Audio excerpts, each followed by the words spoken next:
Mereka menyiarkan proklamasi tidak menggunakan bahasa Indonesia, tapi menggunakan bahasa daerah, Bajawara dengan bahasa Jawa, dan proklamasi dalam bahasa Madura.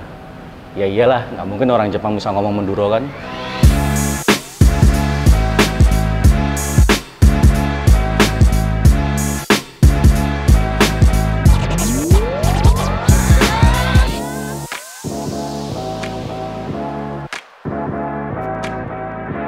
Jadi kalau teman-teman searching tentang kota Surabaya, apalagi tokoh-tokoh yang berperan penting dalam pertempuran 10 November, ada sebuah nama yang keluar. Beliau bernama Bung Tomo.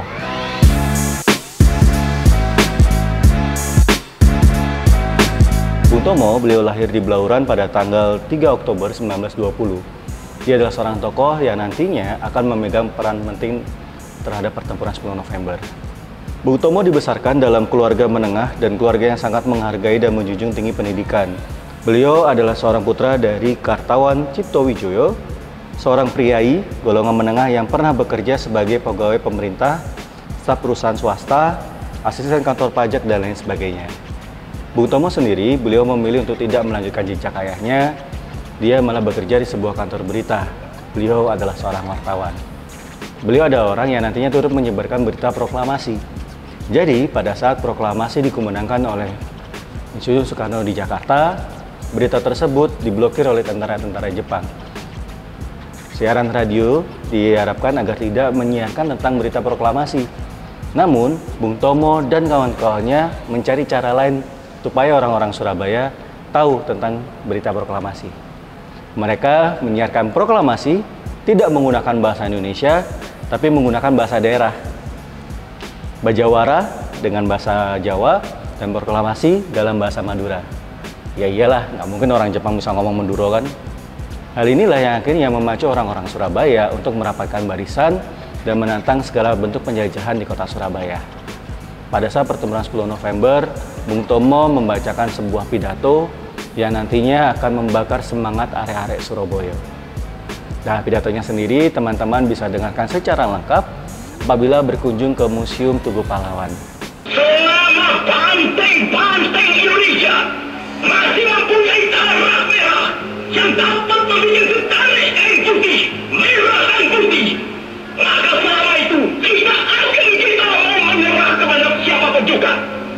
Saudara-saudara rakyat Surabaya, siapa keadaan genting. Tetapi saya peringatkan sekali lagi, Kalian tinggal bayar tiket masuk 8.000 aja. Dan ada banyak hal, ada banyak benda yang bisa kalian temukan di museum ini. Pada saat pertempuran 10 November, Bung Tomo dilarikan ke tempat yang aman oleh tentara-tentara Indonesia. Dengan harapan beliau nantinya akan selamat dan bisa membantu dari belakang untuk membakar semangat arek-arek Surabaya pada saat pertempuran lanjutan.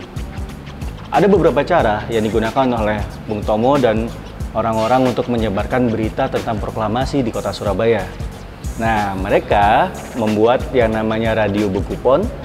Jadi radio ini cukup unik di kota Surabaya. Ya, yang saya tahu hanya tersedia satu sih. Jadi radio ini disamakan dengan bentuk sarang burung dara. Jadi orang-orang dulu, orang-orang Jepang dan pihak-pihak lainnya tidak tahu bahwa sarang sangkar burung ini ternyata adalah sebuah radio.